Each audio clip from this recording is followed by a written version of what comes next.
Good game, baby. It don't matter if you made money or lost money. I know you learned something. Everybody that contributed, everybody that stayed in the game, made it to the bell, made it to the second. You made it through the first half, baby. It's halftime.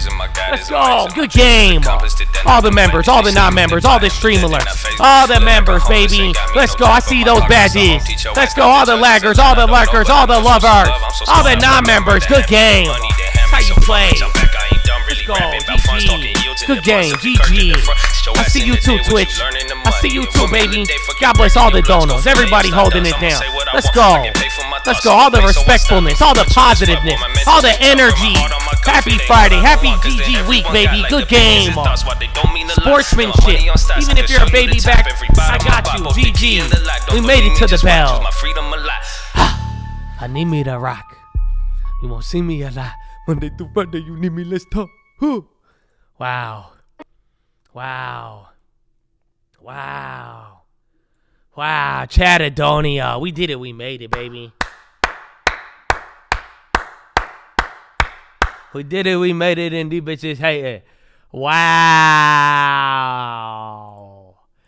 Ladies and gentlemen, boys and girls, you set a new high of the year this week. You came very close to pumping it up. I'm sad, man. Look at this. I had it ready, but look at Chad. Isn't that cruel fate, the irony? It builds character. It builds discipline, okay? But I was ready to play Pump It Up, but look at that. Until next week, babe. You got to wait. At least that's it. Until that's it. It's gone now. I had it loaded up. I was prepared. I was ready to, you know what I'm saying? I was not going to not be ready for it, you know? But that's it. It's not, I don't have to break that out till next week now, it looks like. But what a wild week, Chattadonia. Even today, I mean, we went up on very strong data. Again, bonds and stocks voiced very opposite opinions, man. But that's Friday. Oh, wait, what am I doing? Listen, I just want to say thank you. 1.7 thousand likes. Let's go. Horn. That's it. It's Friday. Again, you should be earmuffed already. I don't care. I love you. God bless you. Thank you for supporting. Thank you for being. I'm honestly, I don't even know why. You could explore all of this if you'd like, but it's Friday. So, pray for me. I'll pray for you, but just for real, if you came out today, thank you. Thank you for this week as well. Thank you for this first half of the year. Thank you for this year if you've been here for a year. Thank you for this half decade if you've been here that long. I love y'all, man, for real. It's an honor, bro. So for real, don't ever doubt it for a second, bro. I am so grateful to be here. And if I did not love it, and I hope you love it as much as I do, man, because I would not show up. I have mother effers. They say, so why do you do it? Again, I have interesting conversations I'll share with you in the future. And people, people they do really like what you're doing with. I said, bro, why would I be fucking here? I'm telling you, I do a lot of other things, and it's a blessing to be here, man. And I hope I give you the same experience you give me, because as a majority, 99% of the experiences in here, man, it makes it an honor to be here. Makes me want to show up. Y'all have been grinding here with me, so thank you for being here. And just for real, if you gave me your time, you gave me the opportunity, and you made it a good place to be, and you showed it the same love, man. Just God bless you, and thank you for being here. Hopefully we see you in the future, and hopefully you see us, God willing. You know what I'm saying? That's it. Hopefully I see you. That's it. But God willing, we'll be here. It don't matter, man. But we're going to do what we got to keep doing. And if you've been here for it, thank you for help making it possible. It's PBS, baby. Thank you. By viewers like you. 2030, baby. Inshallah, baby. God willing, bro. I told you that. Y'all thought I said God willing, man. Because if you asked me a lot of things back in the day that I even said God willing to, that means that God willed up until today, right now in the present. So I'm like, okay. Interesting. So this is what God will. All right.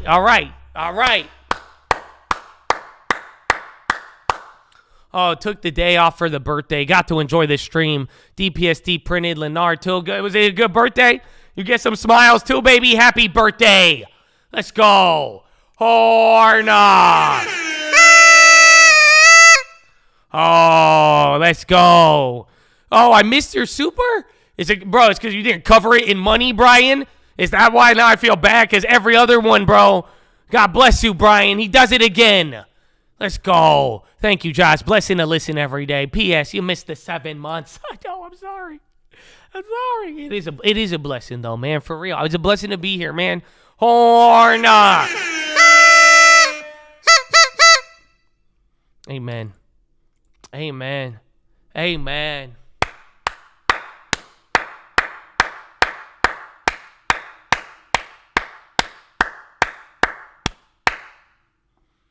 Oh. What's up, bro? What's up, bro? Chattadonia. That's the day. So thank you for being here. God bless you, all of you. It was a nice week, but that is all. So thank you for your time. Thank you for being here. I hope you explore the description, and we will see you here. Maybe we will, we won't, but amor fati. But you enjoy your weekend. I rebuke not having a good weekend. And if you don't know what that means you're going to have a good weekend, okay? So enjoy it so you're rested and ready to go. And we'll see you next week. But that is it, Chattadonia. That is your Friday. Welcome to the weekend. Goodbye for trading. And if now you are done with trading, please proceed to grab your cloak. Okay, that's it. So I love you, Chad. Get the cloaks now.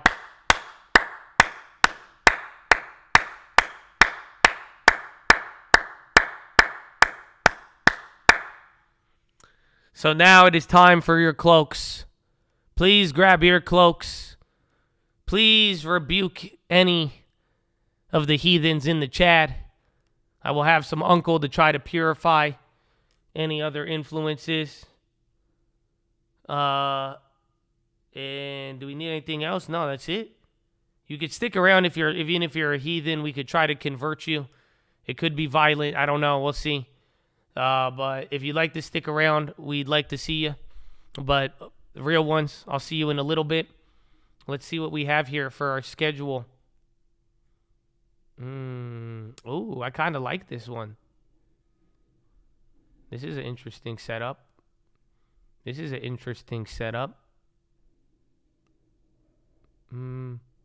I like some of these. This one's a good setup too. Ooh, that's a good setup too.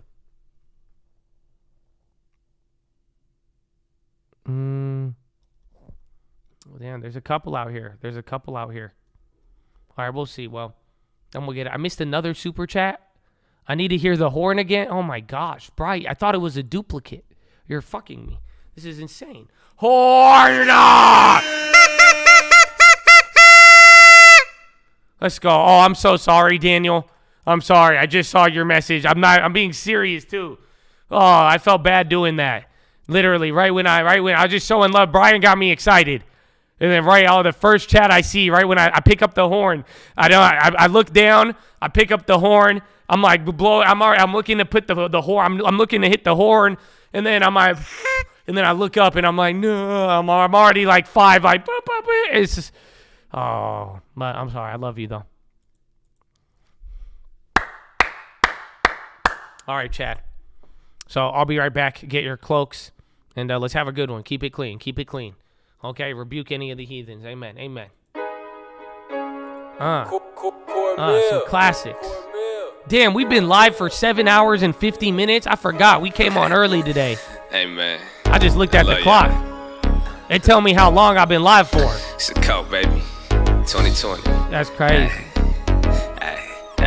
Yeah, I ain't start a movement, I just got my people moving. I asked them what you doing, or the why you do it. We was moving hella clueless, but we did it like we knew it. You can see it, I don't prove it. If you beat me, I ain't losing, huh? I don't want the shit, you can have it back now. And if you want the drip, you can never back down. I navigate the road to wealth and pass the map down. It's kinda hard to hear the hate, cause I hit clap. Yeah, I ain't start a movement, I just got my people moving. I asked them what you doing, or the why you do it. We was moving hella clueless, but we did it like we knew it. You can see it, I don't prove it. If you beat me, I ain't losing, huh? I don't want the shit, you can have it back now. And if you want the drip, you can never back down. I navigate the road to wealth and pass the map down. It's kinda hard to hear the hate, cause I hit clap. Yeah, let me start this with a thanks and a fuck you. It don't matter what I say, it's no I love you. It's not about what's coming out, but in your heart, fool. So I ain't care how you talk, I won't judge you. Cause they judge me, they said I must be a new religion or a color or a country, a dummy or a junkie. I'm humbly getting money, I'm different, don't be grumpy. I'm only showing love, G. So you should just chill, for real. I do this for my people out there trying to stack a meal. I ain't wanna be a leader, but I'm ready to be killed. Cause I cannot wait to meet them in the planet we're revealed. Damn, I told you that we different. Ain't slow but come up quickly. I know that don't sound sexy. I know that you're a little tempted, but this your intervention. You pay with playing time while they pay you no attention. I ain't start a movement, I just got my people moving. I asked them what you doing or the why you do it. We was moving hella clueless, but we did it like we knew it. You can see it, I don't prove it. If you beat me, I ain't losing, huh? I don't want the shit, you can have it back now. And if you want the drip, you can never back down. I navigate the road to wealth, it passed the map down. It's kinda hard to hear the hate, cause I hit claps it. Yeah, they talking, but it broke through what broke through. If I'm shopping, only cribs and a whip too. But it's still the same Jordan shorts from middle school. I ain't flexing, I just show what priorities do. Got the wagon, no coupe, you getting mad at my fruit, cause it ain't happen to you. I look around at the room, these people trying to be cool. Like what this shit mean to you? Ain't got a lot of class, but they still act in high school. So tell me this, who you trying to impress? And if you don't achieve this, would it leave you depressed? And if they don't like you now, why you want their respect? And if you got one life to live, why you do it for them? So please tell me this, who you trying to impress? And if you don't achieve this, would it leave you depressed? And if they don't like you now, why you want their respect? And if you got one life to live, why you do it for them? I ain't start a movement, I just got my people moving. I asked them what you doing or the why you do it. We was moving hella clueless, but we did it like we knew it. You can see it, I don't prove it. If you beat me, I ain't losing, huh? I don't want the shit, you can have it back now.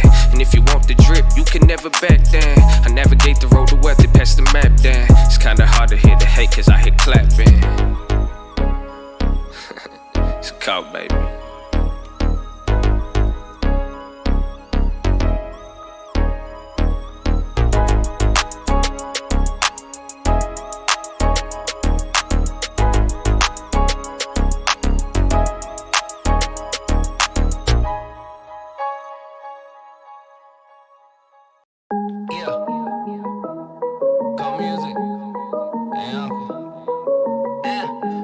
Benny, you bullish, but baby, I'm not from Chicago.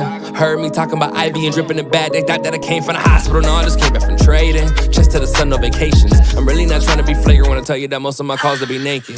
Funny when I make a bad play, I get a standing ovation. It's like I'm addicted to antibiotics to try to get rid of this clap. But fuck it, I always come back in the AM to the GG. What's that stand for? I am not a drug dealer, I'm a landlord. On my Tennessee the roof, that Mercedes-Benz don't need one. I went from Bailey to Bel Air, from the slums to the Ville to the top of the hill to a street where you can't park a car without a parking pass. I'm trying to chill with my boys in the island off the coast, bar hopping like it's Alcatraz. Watching make moves like a salsa class. Plus I got so many bars like the 1 minute chart. I already know you can't handle it. You ain't making moves, you a mannequin. You ain't got that flame, that candlestick. They ain't got that flame. Tell them it's a coat, not a game. Walk through the mud and the rain, just bring a little hope to the people in pain. I don't want lies, I want honesty. Negative vibes bother me. Stay up on your grind until you make it out of poverty. You ready?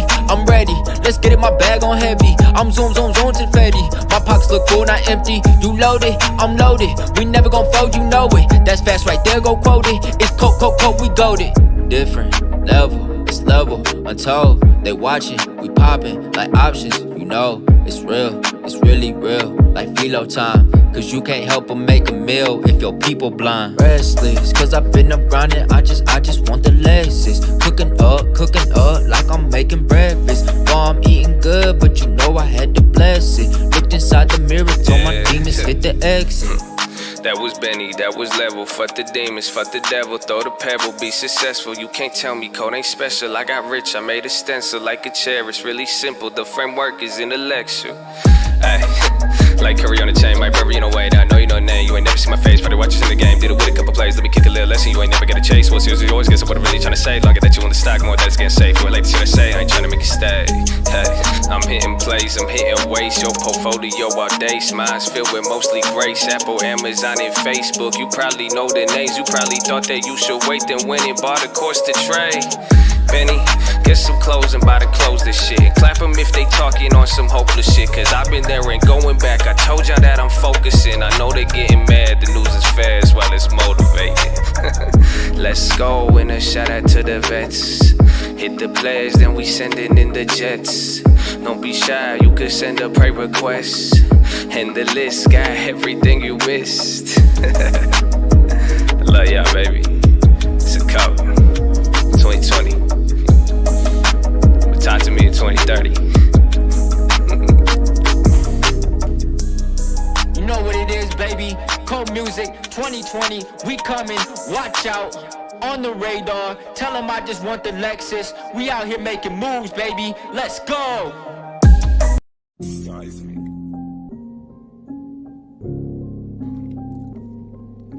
Like, for real though, what are you doing this for? Like, ask yourself that.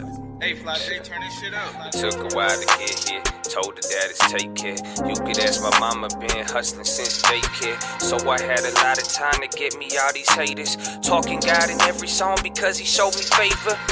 But don't get it wrong, Tyrone, you meet the maker. I'm a weirdo. Study coaches ran the planet. Learned the earnings in the balance. Serve a purpose, not a man. I'm a working in the famine. I learned working from the end. I'm the sickest motherfucker that you never seen before. I care about the final score, ain't worry about the leaderboard. What the fuck you smiling for? Start acting like you been before. I'm just trying to live my life, watch all the seeds I'm planting grow. Yeah, there's some shit you probably read about. Business it constituents, some words that make you sleepy, yeah. But I just made $1 million trading news up off the TV, yeah. I put that shit on YouTube, now the youth is trying to be me now. So, take notes and not granted. Stay woke and upstanding. Buy hope and sell panic. That's a lesson in disguise, so you might wanna rewind that. Sell it on the high, decay time, then I buy back. I'ma take it, it's flagrant, but take patience. I'm stalking, then waiting, then trade it. Support it or hate it. I love your engagement. I came from the basement, like Drake said. Started from the bottom, how I get here. Lots of risk management, I focus on the 10-year. All that matters, what's not when, just patient till it get here. I'ma do this till I'm dead, I hope I'm making this clear. Feel me, you should kill me, otherwise pay me no mind. But if you wise, pay me your time up. Try to fly and pay the fine, do what you want, your life ain't mine. Ask my brother, ask my bitch, everything I take my time. You tryna ride, I'ma teach you how to move. When the only option losing, the environment is fools. Let me inspire what to do, give them some value, speak the truth. The shit I'm speaking, this ain't new. The way I speak it, make it cool. I dumb it down, I act a fool.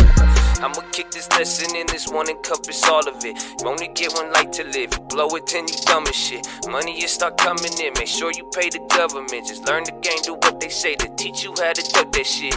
Yeah, I'm talking escorts, LLCs. This a loophole melody. Feel like I'm Pablo Medellin. I gave my people what they need. I told my God I had a dreamy life for real. You telling me you think it's coming that easy? So, yeah. Why you think I'm on my grind? I treat this life like it ain't mine. For that been beaten and despised. I've been seen, I've been admired. I've been angry all the time. I've been tired, uninspired. But that's the devil, he a lie.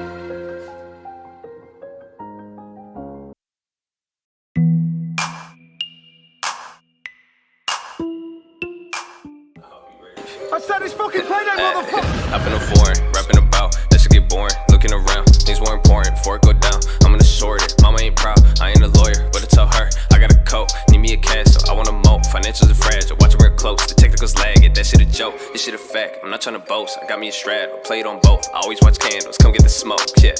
Hey, it's the realest shit. Reminiscent, PHILO 607 switching, then we dip. They said the Fed ahead of this. Investor sentiment was shit, but they only just seen a blip. They thought it'd be reliever quick. You smart, you buy with fear resist.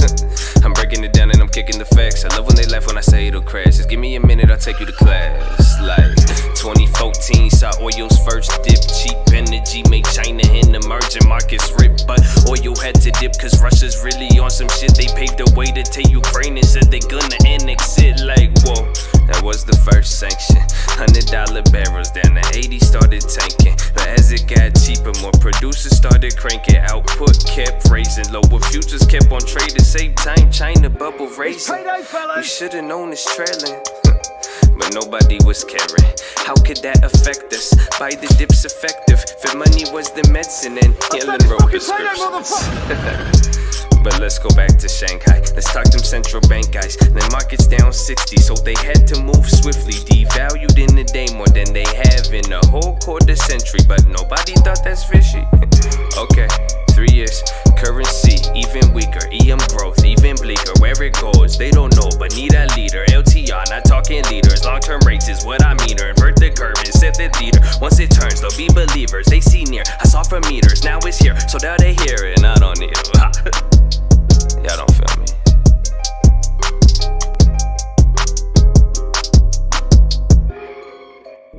Canada, I'm buying gold in Africa. I weigh it, I don't count it up. The factor in the tax enough. You asking me, I'ma laugh it up. That's good. Oh. Nah, this ain't the AI one. I'm just trying to taste some. Let me taste. I'm just trying to eat some. So let me eat. Oh, here, don't worry. No, one more. I'll give you one more. I've never heard this one, actually. Let's see. I've never heard this. Hopefully it sounds good. Dippo on the beat. It's a cult, baby. Yeah, Boston Chris, they said a crash. I kept the band, so Lambo cash. I kept it cool, was moving fast. I came with nothing left with the bag. You should do the math. I ain't pulling back. I'm pulling up, you pulling that. I double down, then double day. I changed the plan, I'm fuck with that. Nah, this should be your motivation. Balance, growth, and values. I ain't talking about it. Stop rotation. Price is going up, but that ego also got inflation. Told you it was tough, but it's different when you finally face it. Take it, fuck complacent, get your patience. If it reset what you making, cause it hasn't taken place. When it does, you can't replay it. So I hope them words you saying don't come back to harm you later. This a vicious game we playing, but we in it though. Put me in the dictionary and that's the fucking get it, bro. Please don't get it twisted, that's the mental even when we broke. I just kept it simple, nothing special, just the shit we on. Tell me why you bitching, everybody giving 24. Damn, so use it God, wisely, it's surprising how much time they waste despising. That could really tilt the balance or could kill you at the margins. Beg your pardon, I ain't never beg, I planned it and I got it. Long time Luka Doncic with the options, I'm Giannis. Feel like Jokic with the passes, I'm a holder, you a talker. Getting older and I'm wiser, I can run it like Elijah. You can't tell me that I eat it if you've never been through fire. Whoa, I'm the favorite to the yes before a favor. You got motive, not no motivation. Stop a thought of faking, thought I told you. When I'm finished, then you gonna hear me say it. They can't do it how I done it, they still tryna make the payments. YouTube.com. Fuck it up, yeah, that's the plan. Like watching them, I watch the end. I short the top, then buy again. Some love the top, some play to win. I love the work, they love to spend. They love the rest, love folding hands. They love the clap, they need the friends. I ain't need the shit.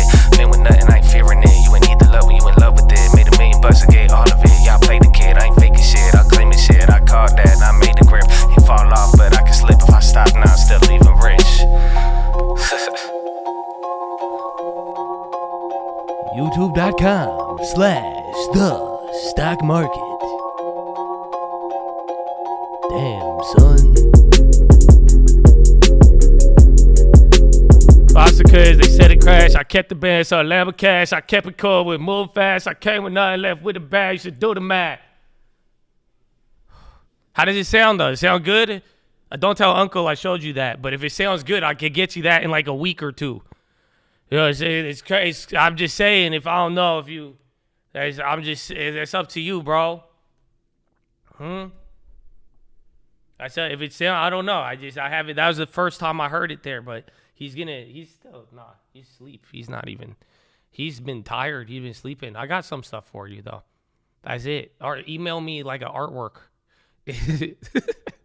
Otherwise, it's just going to be letters. It's just going to be that. So we'll see. We'll see. Oh, but I'll give you one more. But this one is from, again, I hope he's here. I hope he is. I hope that, because this is good work. I like it. I really do. I think it's a really interesting thing. But I hope Kodak is here. That's his name. That's the name he goes by. Okay, I'm referring to him as, that's his name in the chat, Kodak. So I'm not talking about the real Kodak Black, but Mr. Kodak Black. You know what I'm saying?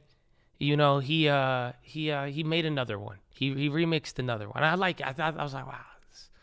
So I hope he's here. I hope he makes it to PHILO. I hope he's a PHILO dweller. Or an after hours dweller. I hope he has a cloak, you know? I hope that'd be nice. If not, I still love him. You know, I love everybody. Would that be nice? I'd be like, huh. Sounds interesting. They thought we were done. They thought. Money, money, money, get a lot to man attack. Since it's called they loud on the fucking Watchlist. Got money out the ass, but my soul made me rich. About to drip them dividends, you know I did it for the kids, yes.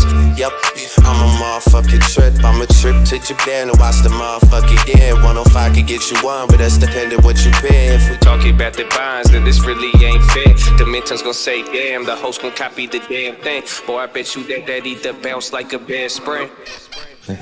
Money, money, money, get a lot to man attack. Since it's called they loud on the fucking Watchlist. Got money out the ass, but my soul made me rich. About to drip them dividends, you know I did it for the kids, yes.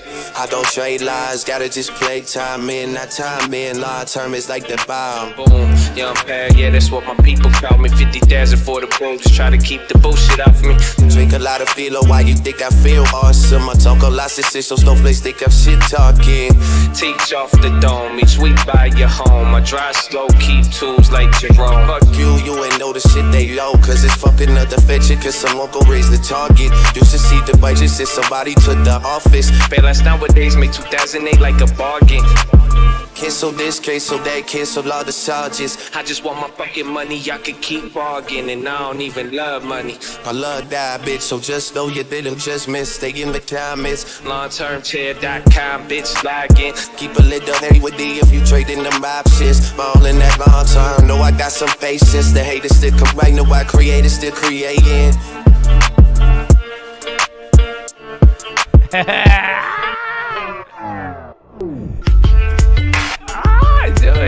Bro, I like what he does to the beat. Money, money, money, get a lot to men to text. Since it's bro, I don't know. Does it go after that? I don't know if it. Watch the motherfucker. You traders still dance. Watch the motherfucker. Yeah, 105 could get you.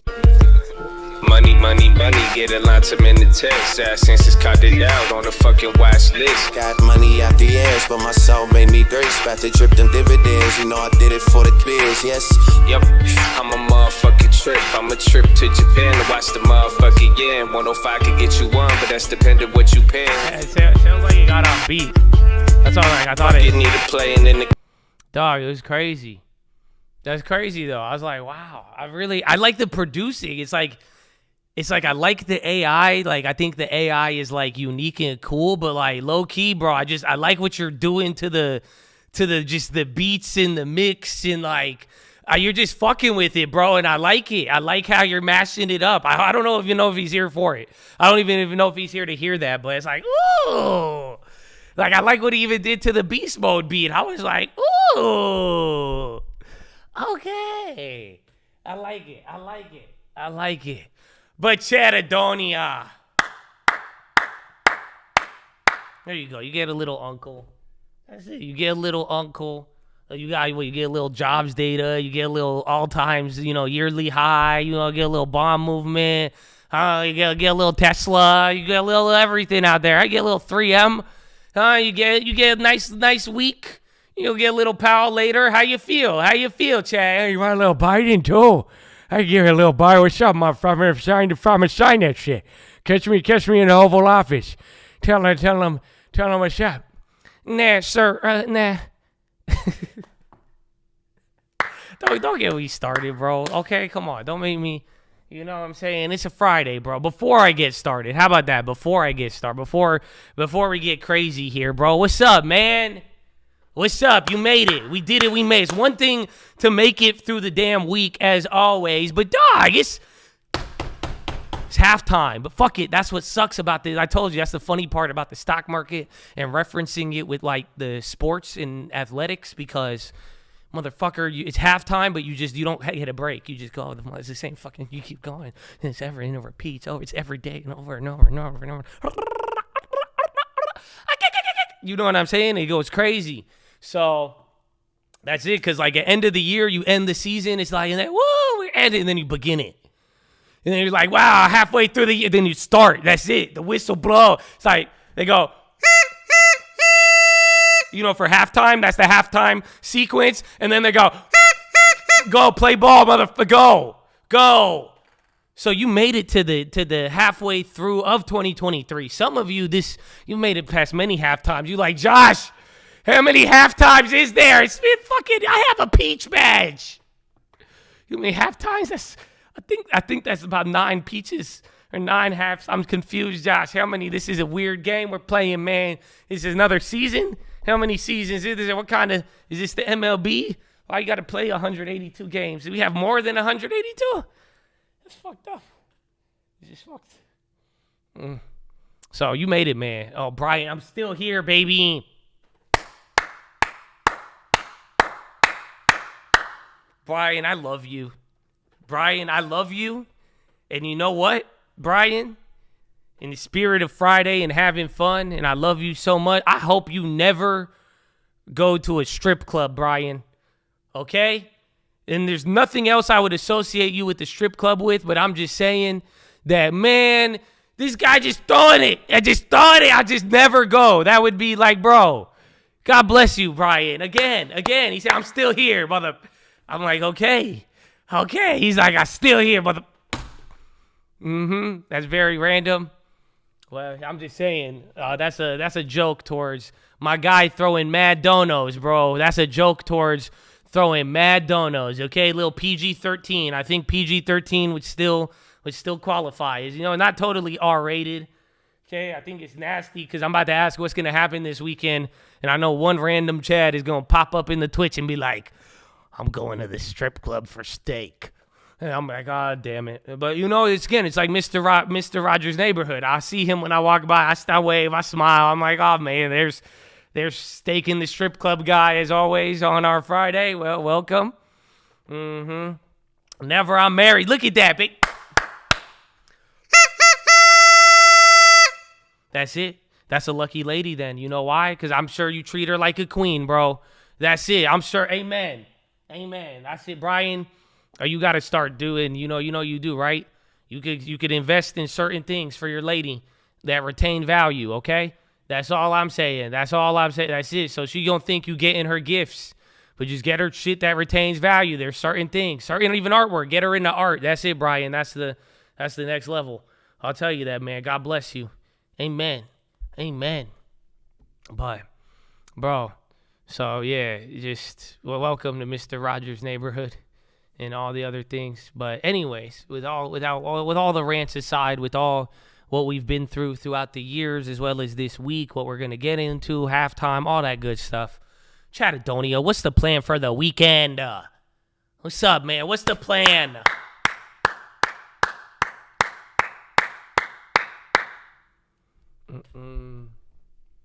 Workout equipment? No. Don't get. I told you. I said it. Some people. I said I would buy one for myself if I've put out the word. I said if I ever could get one, I would buy one. Even if I didn't have a girlfriend, I would still buy one for the sake of value. I would buy a Birkin bag, 100%. Have you seen that thing plotted on a chart? I'm gonna sound like some of you. Just ignore it. Just look at the chart. Ignore the emotions. Ignore that. Just look at the chart. That's all I would tell you to do. That's all. That's it. And then that's it. That one, they sucks because they're expensive. They used to be a little bit more in a decent price range, cheaper than a Honda Accord. So now it's like the price of a Honda Accord or a Camry. But they used to be like a price of a used Honda. But like they went up in value. That's what happened. They used to go for a couple $1,000s. Some of them go for a lot. But that would be the investment. That's why you get one for your girl. She thinks it's for her. You be like, it's for you, but you can't use it. And you just keep it. What? She'd be like, what? No, but just like, that's it. Even if she used it, take off like 30%, but if it appreciates, over the course of 10 years, that's all I'm saying.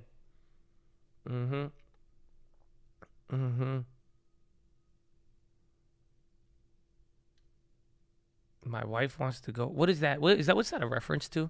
I don't understand that joke, Charlie. I'm lost. Even then, I'm like, do I repeat that out loud? What does that mean? Spending the weekend clearing out the clutter.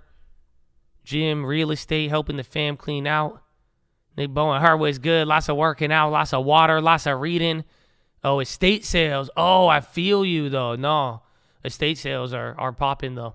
I understand. I see the appeal. I have to head to work 10 minutes, then chilling when we get home. Enjoy it, baby. Grind it out. 110, baby. Let's go. Be extremely hyped today.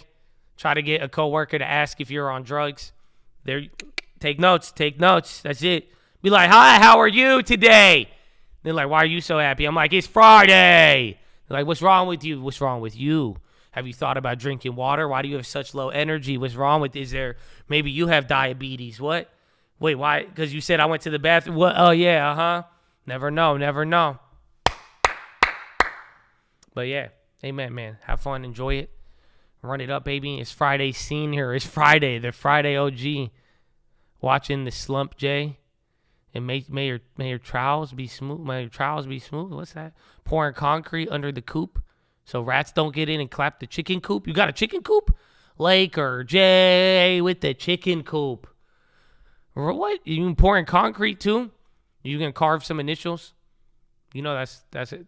Like what you do. You carve. You gotta put something. You gotta leave. You know. Anytime I've ever seen wet concrete, I've left my mark somewhere. I'm not gonna lie to you. Seriously, I think is that my Napoleon my complex? Anytime I see wet concrete, bro, I've left my mark. I've put in my initials. I've done something. Always. I can't hold back. But I always respect wet paint. You know why? Because I believe in God. That's a deep one. You got to think about it, but it's true. It's kind of funny, but it's true. That's it. That's what I do. I'm a graffiti writer. No, I'm so bad at art in general. It's crazy. She's an MD. Wow. Doctor? Damn, Brian. Treat her as good as I know how to. 10%, baby. Well, God bless you, bro. That's what I'm talking about. That's dope. But MD? What do you do, Brian? What do you do as an occupation? Is it... I don't know, actually. I have no idea. I could only guess. Never tried doing a face print? Like painting somebody's face? Wait, what do you mean? A face print? Oh, a fence? Oh, okay. Oh, got you. I was like, what? I thought, because I was just talking about art. Then you said a face print.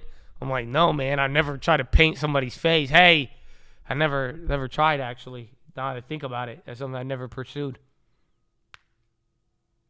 My dog got attacked by another dog. I need your prayers. Yeah, man. Are they okay? Oh, I hope so.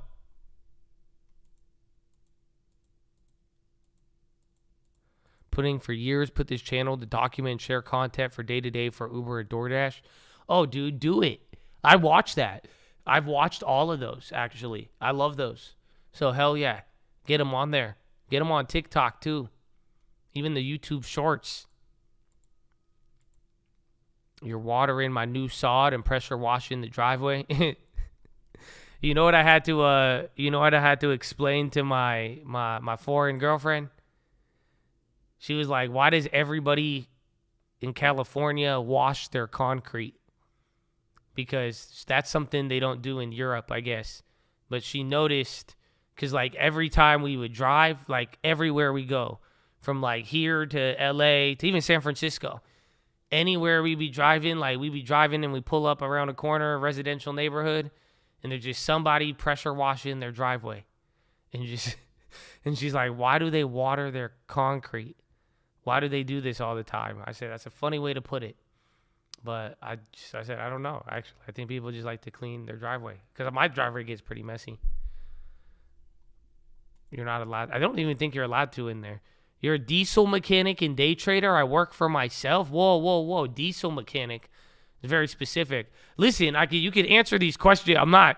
Because I'm asking you. I'm giving you responses. I'm genuinely interested. You could comment back. You don't need to throw another fucking wad of cash at me, Brian. Okay? I love you. But is there something specific? Is there like a diesel? Is that I've just pictured like bigger engines, like a truck. Water their concrete. Yeah, that's what they do. Got to keep it clean. HVAC, service tech, listen all day.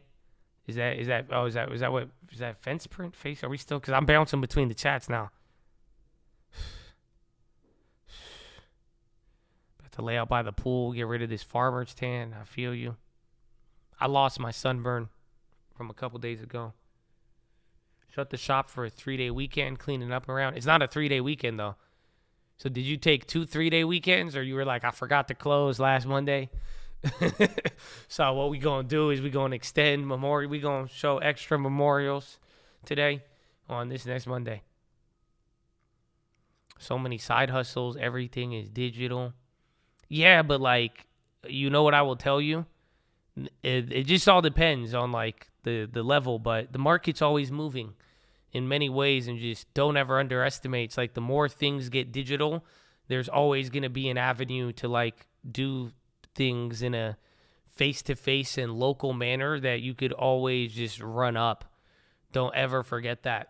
So it's kind of good and bad. There's both. So it really, I hope you play into your strengths.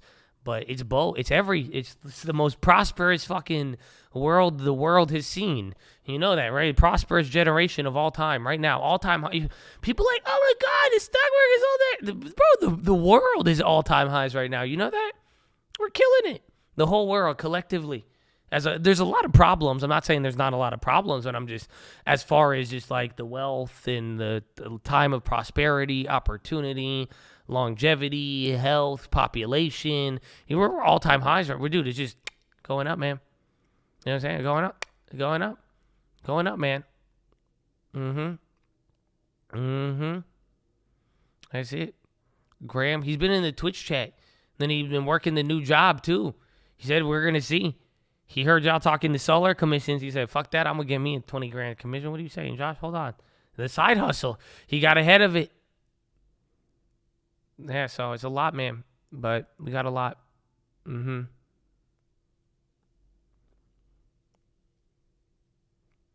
Heavy machinery like bulldozers, like big tractors. Live on the beach in Williamton, North Carolina, baby.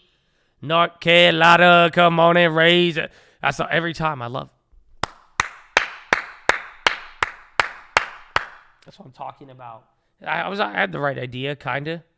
That's great. Do you have a bulldozer? I'm not going to ask you any more questions, Brian. You need to respond normally. Okay, sir? I got to make sure your normal chat works, too. To make sure your normal chat works. Otherwise, the YouTube's trying to scam you. They're like, hey, Brian. It's good money. I do the same. No way. We got multiple diesel mechanics. Wow. Fuck yeah. Let's get a tractor then. That's it. That makes me. I never thought about it, but now I know. I got a Chad. I got multiple Chads. No, I do not. Okay, it works. It works. We're good. I'm just making sure. I want to make sure I know YouTube's allowing election claims now, so I don't know. YouTube, they trying to pull, they need that revenue, so I don't know if they were trying to pull a fast one on you, man. Diesel mechanics make the world go around. Honestly, I think there's a lot of truth in that statement. I think we don't realize it.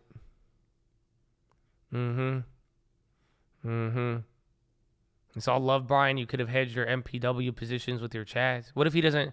Do you have MPW, Brian? And again, feel free to answer this question normally. I'll just give that disclaimer. Thoughts on 100% commissions to hang my license, where they take yours, or did they give you?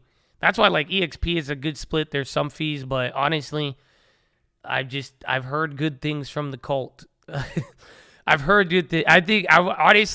We need to talk to Zachary. That's it. I don't want to say shit anymore. I don't want to say anything about cult real estate. I want to talk to Zachary in the chat, in the Twitch chat, and I want to talk to him about it. And I want him I need to do an 11 out of 11 with him and have him answer that. But I've heard good reviews. That's what I'm saying. Because literally when I answered this question like 6-9 months ago, he was like, fuck EXP. And then we finally got him to join the cult. And now he seems very happy. And I'm very excited about it. So I think there is options. And that's what I usually tell everybody. You have other options. There's other options even beyond cult real estate. I think you should go with a broker who is going to provide real assistance to you, who is like 100. Like if you could give me leads, that's it. I've seen it where people exchange 50% commission for home run leads. That's it. Boom. They feed you clients. You run it up. But there's options out there, and there's online brokerages. That's why I like EXP. They have a good split. That's why we utilize them through the cult real estate stuff. But again, talk to talk to Cole Real Estate because I've only heard good, bro. That's it. And I mean, I put my name on it, but it's like I'm genuinely, even then, like even recently, I like to see the flips, man, because it's like for real. I've heard people say a lot, but I think it would be worth your time to give it a shot. Just talk to Tyler and Trey, see what they say. But at the same time, I love lending tips. I shop any deal around from lending tips at the same time. So you can find other options out there, and it's there. But I genuinely think they're killer. They're doing good. The trajectory's nice. Everything's nice. But as of late, I've heard good things about people, especially like people doing real estate, hanging it there. Lots to give. I have MPW and lots of UVX SWAT. Well, there you have it, folks. Amen, man. God is good, bro. God is good. God is good. What's your take on God? What's your take on the world? I'm just gonna interview Brian for $10 a question. Crazy. I got lots to give. I'm intrigued. I'm like, what's up, Brian? You are a blessed person. You seem blessed. You got positivity. That's it, man. God is good, bro. Jesus is King. Lakers. Hey. It's for Brian. No, that went to me, but it's for Brian. Thank you.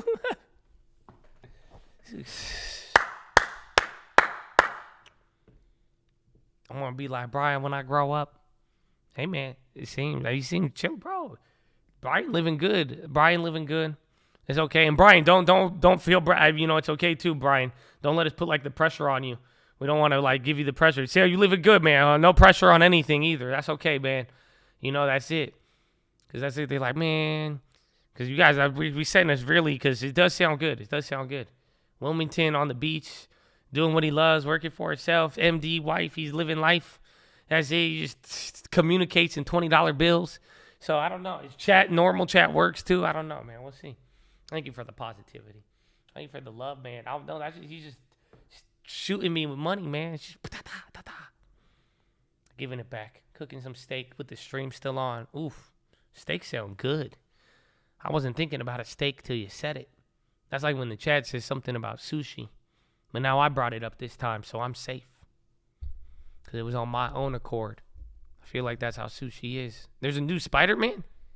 I didn't know that. I like Spider-Man. What else you got? Chad? Any other weekend plans? It's been a while. Dude, halfway through the year. Halfway. My weekend. So I think my girlfriend's going out of town. She's either going to go to town this weekend or beginning of the week. So we'll see. I might have to I don't know. I can't stay till 3 today. But it's like, hey, we'll see. I'm just going to hang out with my mom. And I told you I have a lot of family coming in town. All of June. It's a party. It's a party. So it's going to be cool. But no real estate. Is it? Can I come if I go to Vegas? That's it. I think I have to decide now though. I think I got to go to Vegas now. And then that's it. Mastro's in LA. I have been. It's good food. I love God and my family is in the military and I can't because of medical wait, you can't what? Wait, I love God. I can't because of medical reason. Hold on, I was reading it. I thought there was a punchline. But wait, what was the other thing too? I like the first part, but amen.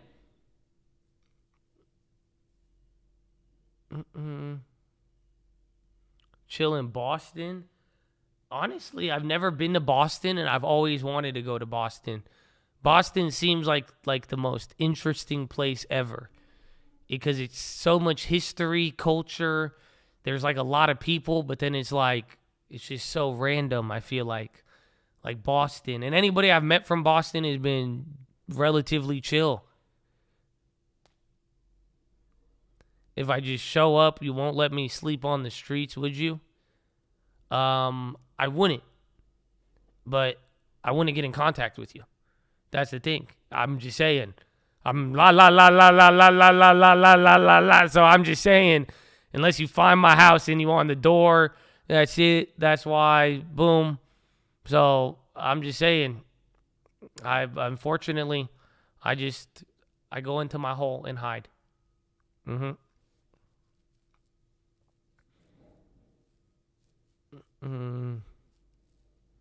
Hello, you want your account appealed that didn't get unbanned? Well, like, let's imagine this was like the court of law, but it's not. It's not that serious, too, you know? So, honestly, even if I have fun with this scenario, I hope you know. I'm just saying, you're here now, so I hope you're good, especially on a Friday. You know what I'm saying? But it's what's it called? You can't become in the military because okay, I get it now. I was like, I thought that was like a third answer to another question. I was like, I said, okay, that makes sense.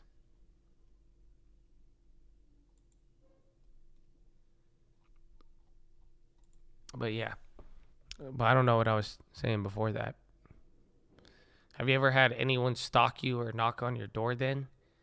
I've had interesting experiences, to say the least. But yeah, I guess you could say so. I had one guy tell me he was. I thought he was, but he didn't. He kept saying it, but he didn't. I really thought he was. I thought he was even going to be my DoorDash one day.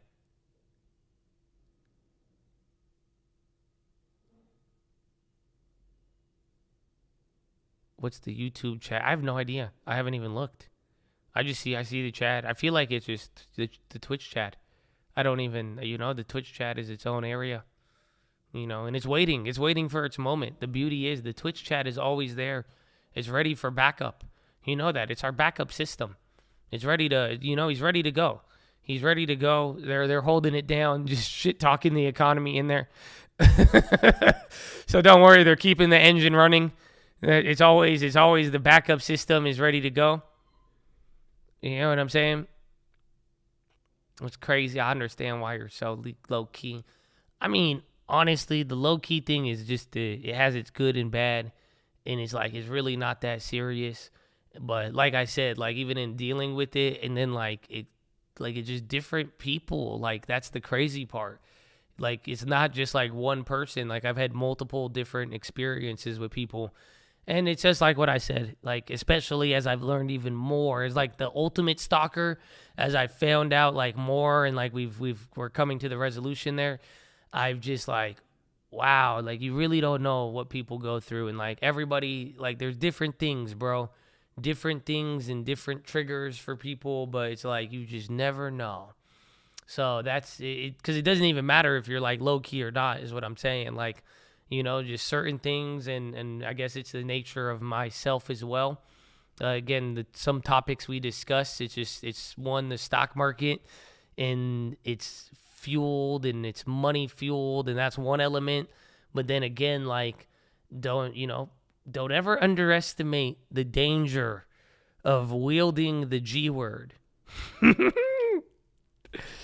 It's funny because the G word, it could mean different things. My mom says G is differently, but nah, for real though. Like, you think said talker still tunes in? I think so.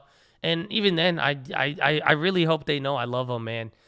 For real, even regardless of what it culminates into. But like, I could understand, and I get it. I get it for real. I do, to a degree, as much as I can. I don't think I'll ever fully understand it, and there's definitely some stuff, and everybody has it, but, like, I understand, I get some of it, but, like I was saying, like, the G word, bro, and, like, seriously, I don't know, maybe I think that's your PHILO, and even more respect to you, too, if you don't fall into this camp, because there is people who don't really take offense to certain things, and, like, I think it's I think it's beautiful, and that's why I love some of y'all, because I know where you stand at it, but you're definitely here and a part of everything, because you have love beyond what somebody believes or even what they talk about. And if you don't know the G word, I'm talking about God. That's what I'm saying. Like, it's definitely that's even a PHILO for you. I'm serious. It's real. It is real. Like, if you like, God is not it's not a safe word. Again, if you want to talk to people about your belief, you want to bring up what you believe, and anything of that nature, whether it's as much as I do or in depth as I do, or as little as even there. That's not a safe place. Just in the sense that, again, people, depending on what God you believe in or how you, I guess that's the difference, but it's not safe in that sense. And I get it. I'm just saying, like, it's something that's okay with me. I'm aware of that. I learn it more and more daily, but like, again, in business, in other things, again, bro, in business, in dating, in the work, again, they separate church and state for a reason. You know what I'm saying? So, but that's it. Cause that's one of the things, like, as again, like I said, I've had multiple encounters, but a belief in God has triggered some people to treat me in an extreme manner, or where it's like, and then again, based on even their past experiences too. But it's like, it's something you'll learn more and more. So it's good though. That's why, if you believe, I believe it is in a weird way. No, not in a weird way. It's an honor. And I don't say it like to the sense like, I don't say it cocky, like, oh yes, I come at me, baby. No, it's like, if it is though, I'd rather be picked on, and I'd rather go through something if someone was mad at my belief in God rather than anything else. You know what I'm saying? So it's like that really do be an honor in that sense. But, I do prefer peace always. So it's a very interesting thing, but I learned a lot.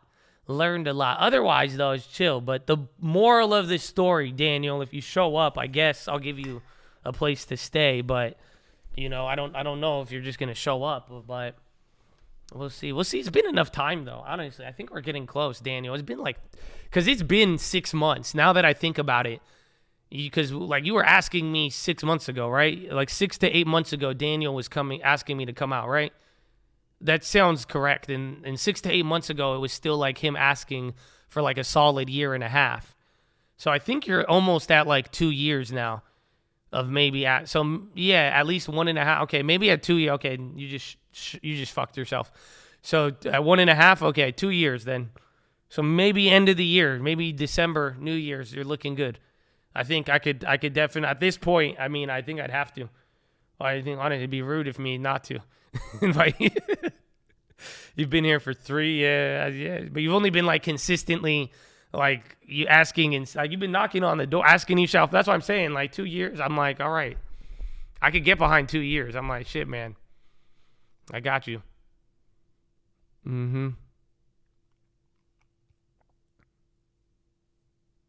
Yeah, we were talking about the Twitch chat. I told you the backup system, though. The Twitch chat keeps it running.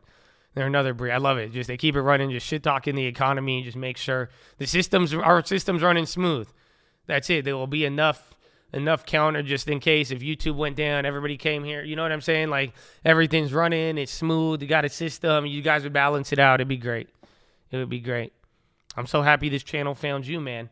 Because if it finds you, it's just a blessing. Like, just ask around. You know what I'm saying? Amen. I think they're younger, and I appreciate them. Amen. I've silently been here for the days we traded Shopify in 2018, baby. I know, the name is familiar. I know, baby. God bless you, and thank you. That's what I'm talking about. Years, but you have, as I'm saying, like there's people who've been listening, and Daniel's even himself said he's been listening for 3 years, but like it just recently started where I was like, yay, what are you guys doing on the weekend? What are you guys up to? Even on like weekdays, Daniel would just be like, yo, Josh, I'm trying to pull up, bro. So it's been consistent now. So that's why I told him no. I said, why? Like, come on, bro. Like we talk every day on here, we working. You know what I'm saying? Why, Daniel? Why? Like, I've asked him. I said, keep asking me. If you say, keep asking me over like 2 years. I think I told you 2 years. So I'm pretty sure that sounds familiar to me. But hey, I said, if you still want to come after 2 years, then we could consider it. I said, I'm down at that point. You know, I'm more of a X-axis type of guy. Vegas? Oh, Brian, my God-fearing, military-loving mechanic, making the world go round. I'm down, bro. I'm down. I have to decide if I want to go this weekend, but I think it's too. I'm already here. Like usually, if I go to Vegas or anywhere, I'm gone by 2 p.m. I can't. I maximize the time, bro. So I don't think so. I don't think I can make it to Vegas anymore. But unless I go for the night, because that's it. I said it. I don't know. It's not a trap. Like, my girlfriend legit is like, yeah. She's like, okay, you could go to Vegas. She didn't give a shit. Like usually I know when it's a trap. Like, she's like 100%. Like, she's down. That's it. I was like, all right. I was like, what? Because I was like, what am I gonna do? I said, if you go out of town, that's it. What do you want me to do, man? I said, I have to go to Vegas. So she said, it's chill. I said, all right. Fair enough. But honestly, I don't even like, that's it. Let's plan it. I'm down. We could do Vegas. I'm waiting for it.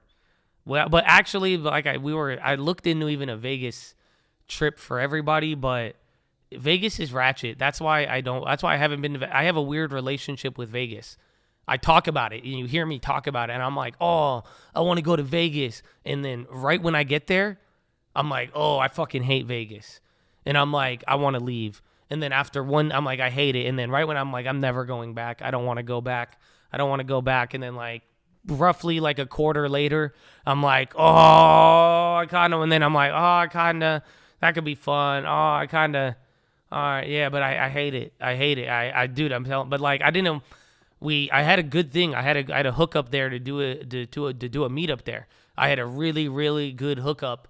Like, it would have been really dope, but we could have done it in Vegas, but it was just like, it's ratchet. Like, it's like, I don't know. It's just like ratchet in the sense, like, I don't want to be around a bunch of drunk Chads, or if we go outside, everybody, you're just drinking. That's it. Like, I'm like, what are you going to do in Vegas? You're not going to go to Vegas and be drinking without drinking, or you're just going to be surrounded by drunk people and gambling. And I'm like, although I could enjoy my vice, on this, like, I don't want to have an event being surrounded by, like, I work to work, I'll Vegas to Vegas, you know what I'm saying?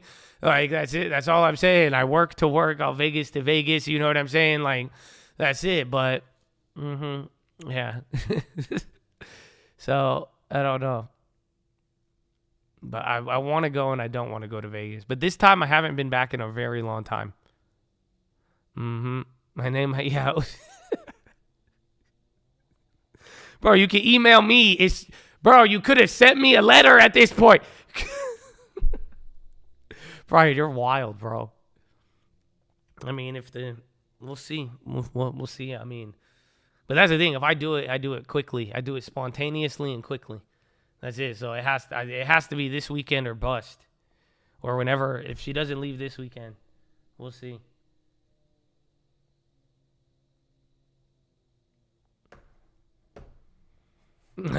Bro, you don't have to do this.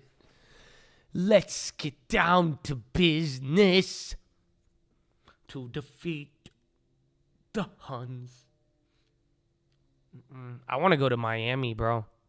I'm telling you, I'm still trying to go to I'm trying to go to Miami for like a week. I'm trying to stream from Miami, Chad. You know that? I'm trying to live my crypto. I never got to live my crypto dream. I kind of did, but I didn't.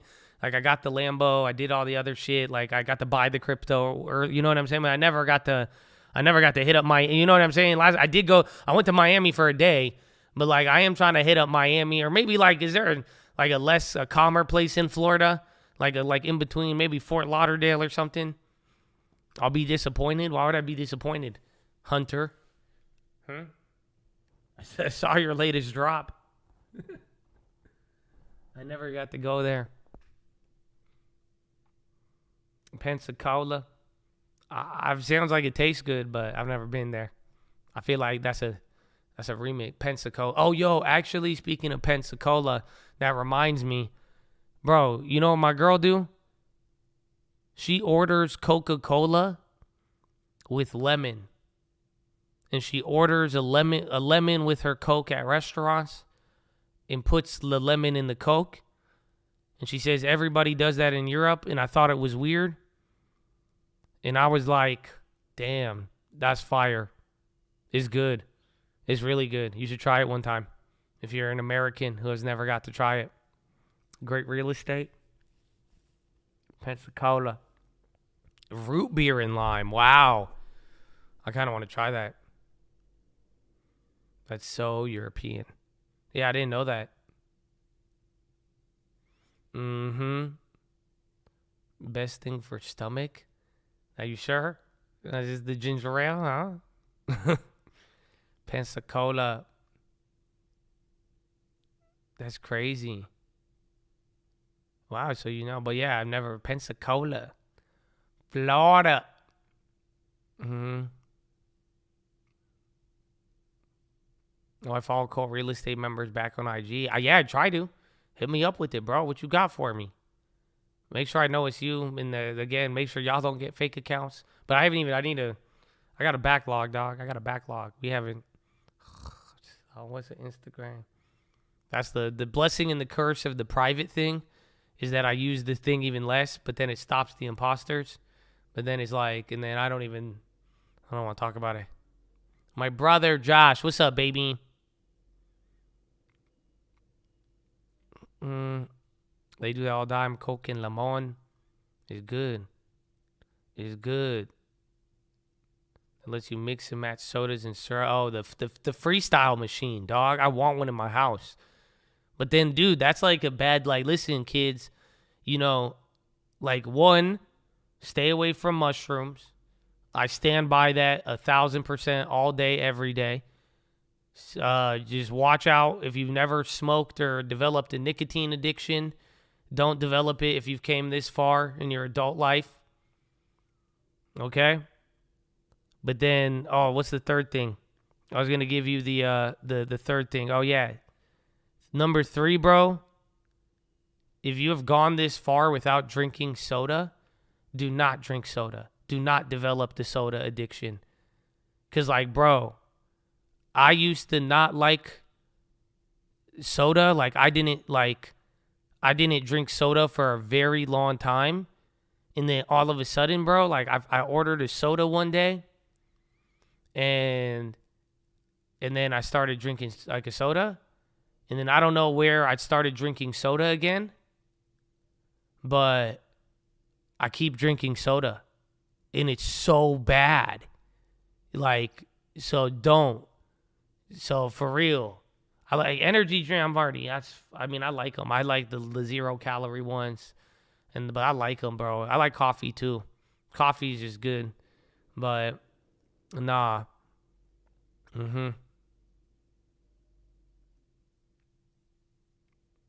Gotta head out our real fried rice, baby. You enjoy it. You have a good day. You an addict, I think? No.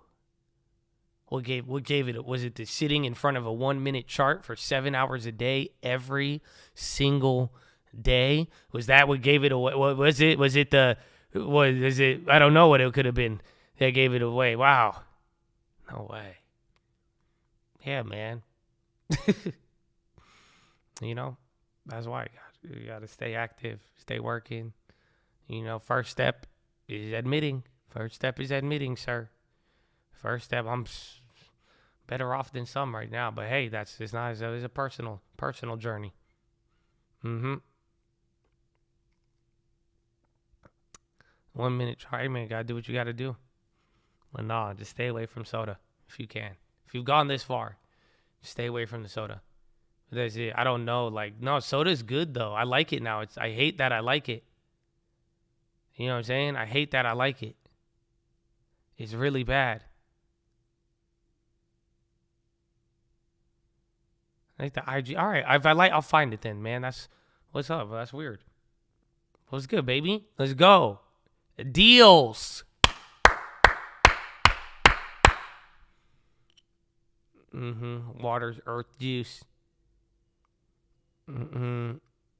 That was mad humbling to hear. Good. I hope so.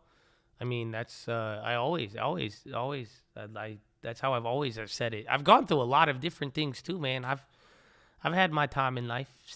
I still have my time in life. It's good. It's good. That's it, man. We're all traders. I mean, there's a lot of the trading and addiction. They don't want to talk about them. It's not good for business, sir.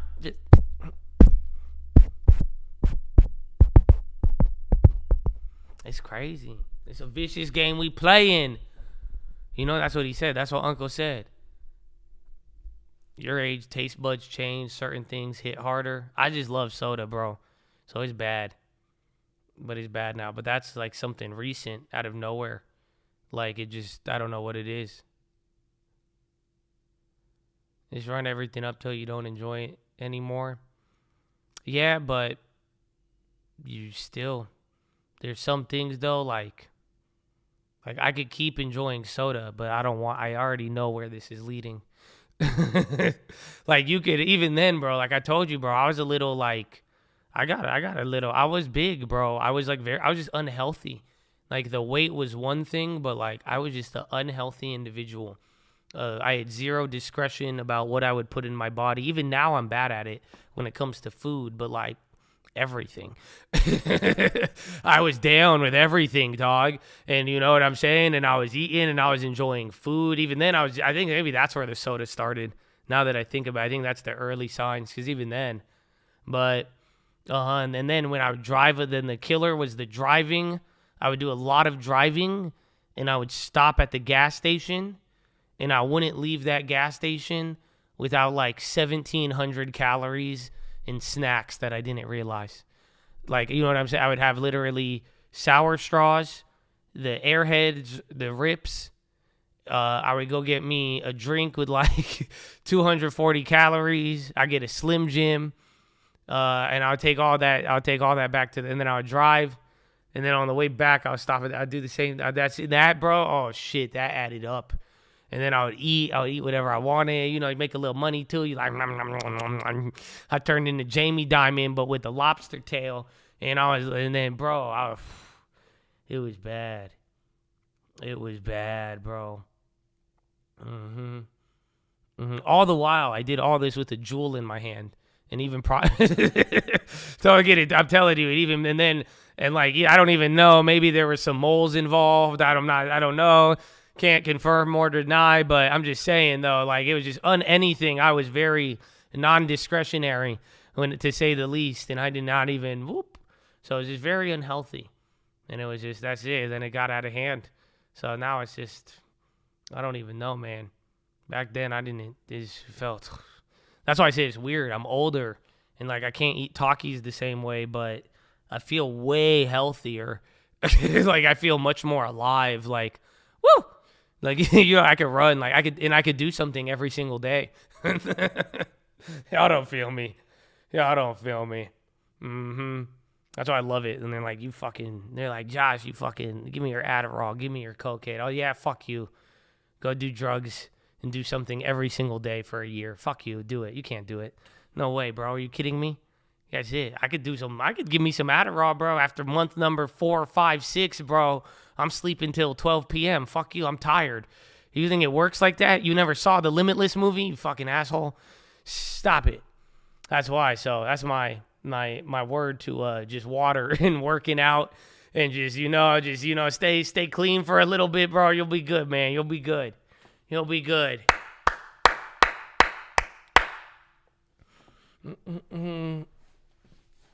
Yeah, the food is hard though. Food is hard, man. Food is hard. Josh has the wisdom of a 193-year-old. Or maybe I just got the liver of a 193-year-old, which now has provided me some more wisdom ahead of my time. Just everything, bro. Not my liver, my whole body, bro. I'm telling you, I went to just unhealthy, man. Unhealthy. Food to just everything. Awful. Limitless was cool though. That was a cool movie. I feel. That movie was like, it tapped in, especially now. It tapped in like back then. I bet I'm older than you. I'm 40. You're banned now. No, see, I saw The Normal Man. I didn't know, bro. We're going through a lot. But nah, 40. I don't know if you're older than me. You might be, you might not. Nobody knows. Actually, people know. It's not that hard. But I'm near you. I'm give or take. You know, give or take. Depending on how generous you are, 50-50. You know?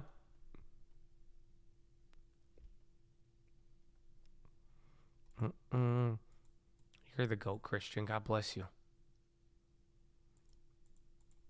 You're 27. Oh, stop.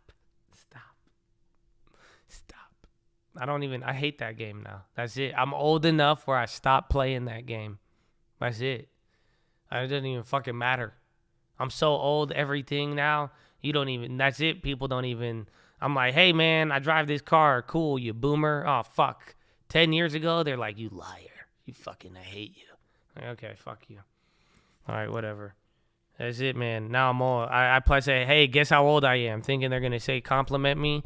They're like, you're 70. I'm like, what the fuck? So no, man. That's it. I'm old enough. I'm old. That's it. I'm old and that's it. I don't even have to play the game. Oh, Palo Alto Networks to replace. Oh, is that now? 17th. Yeah, that's right now. Palo Alto Networks is replacing Dish on the S&P 500.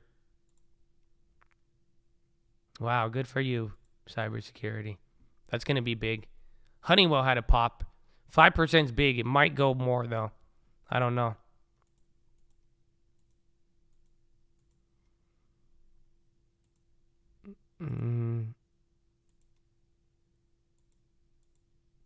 Flip from you're driving daddy's car to making up for that hairline real fast. No, for real. It reminds me of when I was a kid on Xbox Live. When, like, my voice would be like this, and everyone was like, and then be like, you little kid, and then they would, like, make fun of me, and then I was still, like, a kid, and then my voice got really deep one day, and then I would talk on, and then they'd be like, you old man, haha, you live with your mom. I was like, damn. Shit, that's funny how they I learned that lesson quick. Regular Nintendo and Atari. All right, listen. I'm not Atari. I'm the regular Nintendo. I know, or Super Nintendo. But I have weird overlaps. That's the problem. I grew up very ahead of my time and behind my time in some respects. Siblings and associations.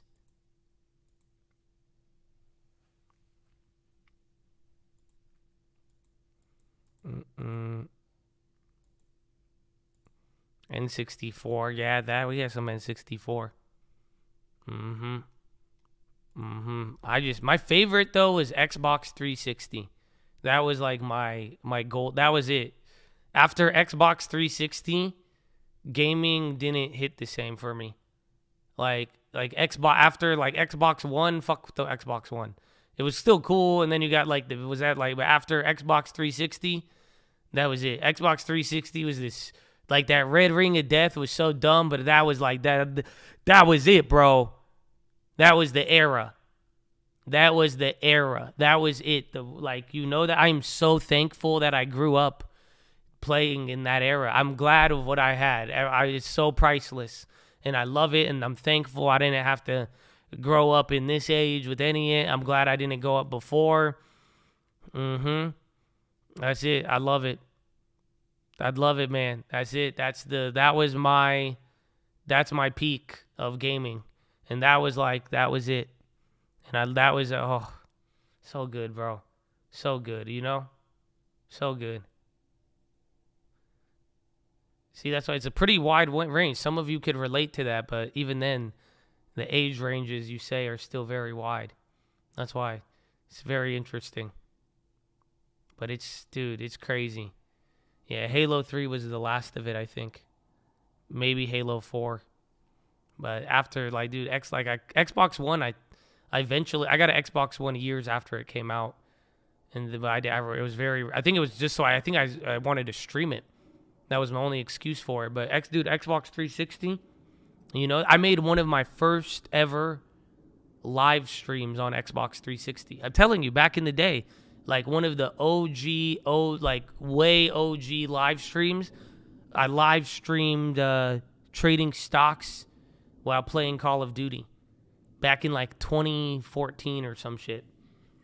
That was it was on one of my channels here. It's even under the trading fraternity. This was way back in the day.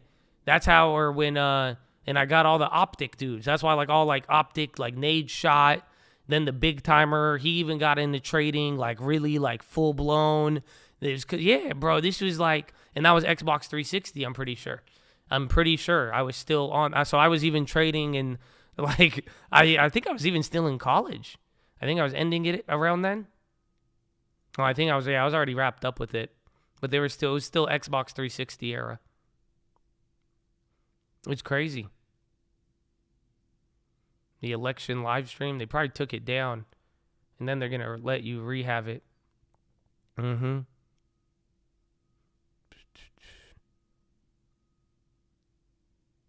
Nate Shot. I remember they were a part of it, but I know like Optic Big Timer, if you remember him and all those guys, I was actively talking to them back in the day. And I don't know if I got them into trading, but I know early, and I don't ever want to be like, I did that, motherfucker. You know what I'm saying? But it's like early on in some of their trading, I mean, a lot of them, I was talking, I showed them a lot, or at least they were some early interactions. Mm-hmm. But that was way back in, dude, that's almost 10 years ago. That's the crazy, but so that was Xbox 360. Yeah, that's crazy. Mm-hmm.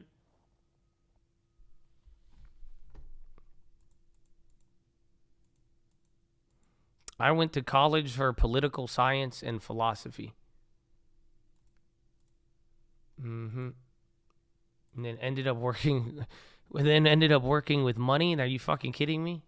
How isn't that crazy? Yeah, you become a capitalist pig.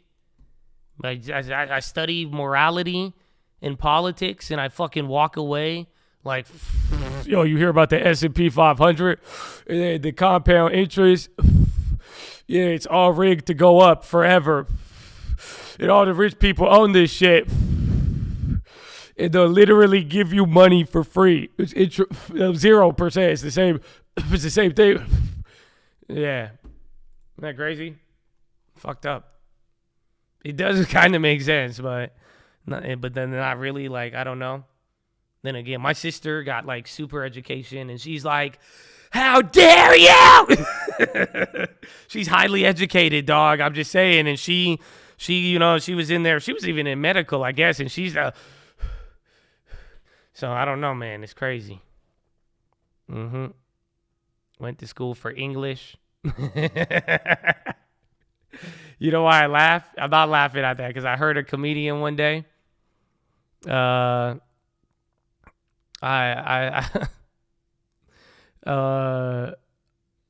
it called? I heard a joke about being an English major, and it was like, I met someone who was like an English major, and it's like, the only thing you could do with the English major is teach English. And then they were like, having an English major is kind of like a pyramid scheme. Because, like, you could only teach it. It's like, if you study English, you study it so that you could just teach it.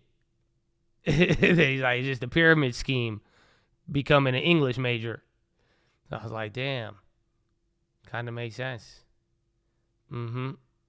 Mm-hmm. It's 2:30. Okay, I wasn't supposed to stay this late, I don't think. Mm-hmm.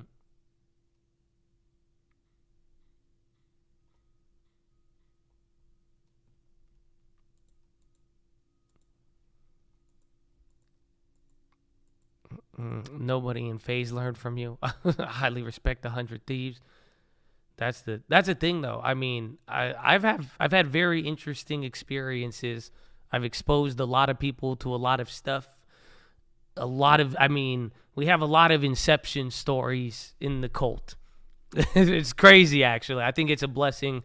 I'm grateful for the impact we have had on the community. But just because I've exposed someone to something, it doesn't mean they fucking learn. Like, you know how many people I've taught them, then I say the long term and this, and then like 9 months later, they are fucking slanging crack options, a course, and buying into every, like, you know, dude, I'm just saying, whether they were even famous, not famous, or dude, it's like, I've exposed that. I could give you the info, but what you do with it is all up to you. And I have seen a lot of this. I've seen it go in different directions, dog.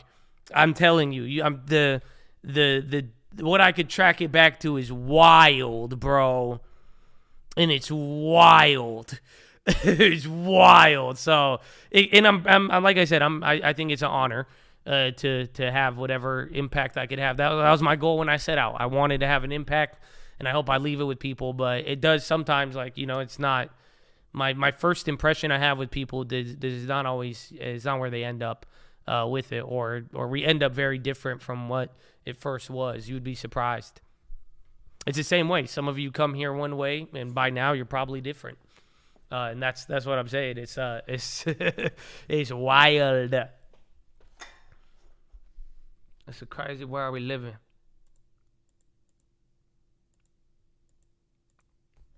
You put me on throwing the crack money on 0-day options. Hey man, contrary to popular belief, I was playing some 0-day options before a lot of people.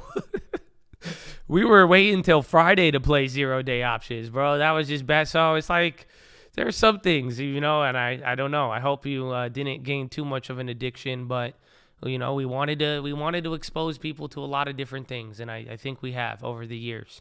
It's a lot. It is a lot. Josh inspired me to read my Bible again. Dude, I've inspired people to read their Bible. I've inspired people to have a gambling addiction, work in the adult industry, work into a church. I'm telling you, it's wild. I've shown a lot of, I've seen people start out as pro gamers and end up selling stocks. I'm telling you, you have no idea the shit I've seen, dog. I'm telling you, have no idea. You have seen it like it's all even, you've seen a lot, but even then it's wild life over the years. Again, even personal people, like people you don't even know about. It's wicked to think about.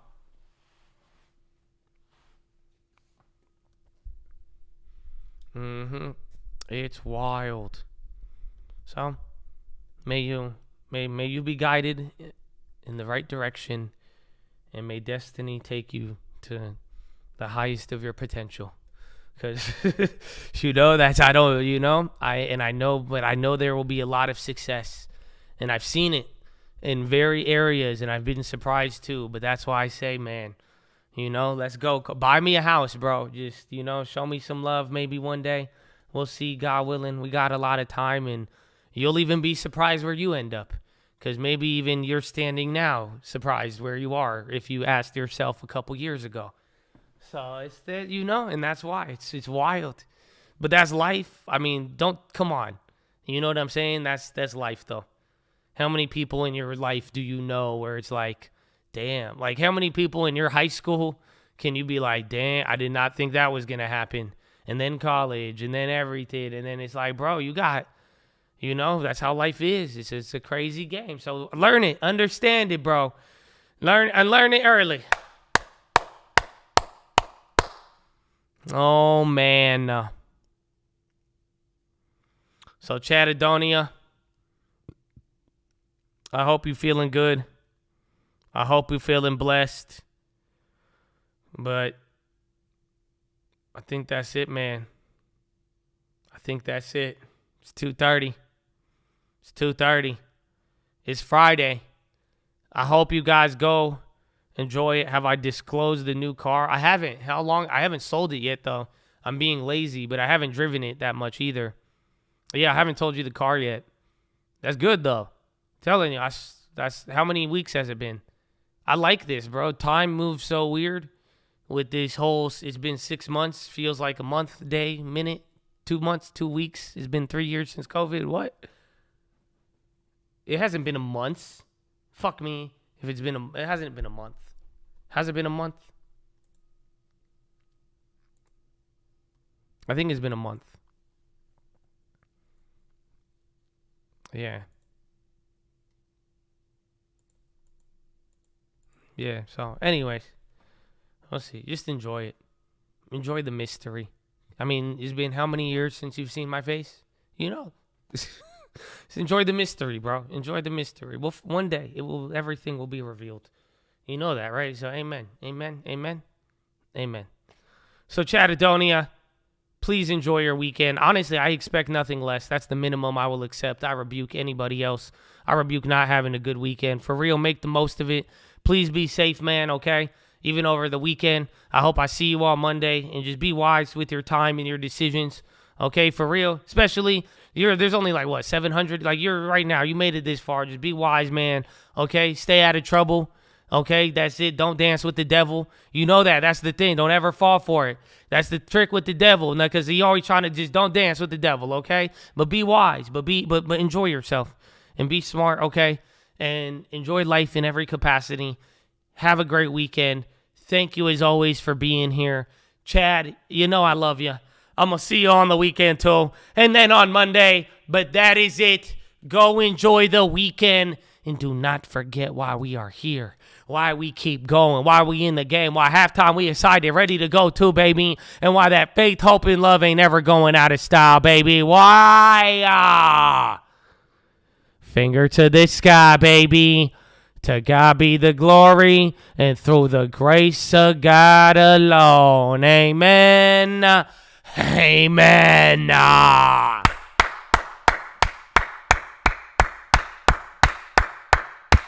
So, Chad, that's crazy, bro. Stop playing with me. Stop playing with me. Bro, it's not bad. 9 hours and 15 minutes. It's been a long stream. I forgot we were early today. So, great 9 hours with you. I love you. Okay, Chad? So, let's go. Be safe. Drink water. Get what you need to over the weekend. Stay positive. You know, fight any of the negativity demons. Resist, baby. You know, the lion seeks whom he could destroy. So, say, not today. You know, and you'll be good, baby. But for real, enjoy the weekend. I love you. I hope you enjoy today. And have a great weekend. And peace. Go get some rest, Josh. Come on. Yeah, Josh, I got a bill to sign. I'm tired. I had to sign the bill. Come on. You know, I got to sign the bill. You know what I'm saying? You know, I say here, right here, hold on. Here, I'll give you. I was trying to, how about this one? I'll tell you my favorite. I'll tell you, huh? I was working. I say, where is it? Huh? Where is it? I'm looking for the lyric. Oh, damn it. I thought it'd give me good lyric. I was going to say, I just seen the song. Working on the weekend like usual. I was I so cold. I forgot the melody though. I was gonna tell you, okay, but I love you. I was gonna, you know what I'm saying? I knew my sandbag. Fuck you. Fuck your sand. They sent me, it was a real. Listen, hey, you know, I was there, fuck you. I was there to shake hands. What are you, little prick? Why are you making fun of me? Huh? Fuck you. What were you doing? Yeah, shut up. Shh. You know what I did? I signed a bill of biggest history. That's it. Why am I still, come on, huh? Huh? Stop playing with me. I'll Yeah, you little prick. Seriously, I mean it. All right, I'll leave you there. I'm gonna leave. Have a good weekend. Now, hold on here. Before you get going, I want to clarify. Before you end the week, why do we call it a weekend if it's called a weekday to begin? Sir, are you familiar with the week? No, the week. Now, how many days are in a week? How many okay, 1, 2, 3, 4, yes, 5, 6, 7. Now, what if it's a business day? So, you have your, I reclaim my time. You're not understanding me here. I'm just telling you. Oh, no, now I sound like George W. Oh, man, what's happening? I got to get going. This is a long ending. Okay, my fault.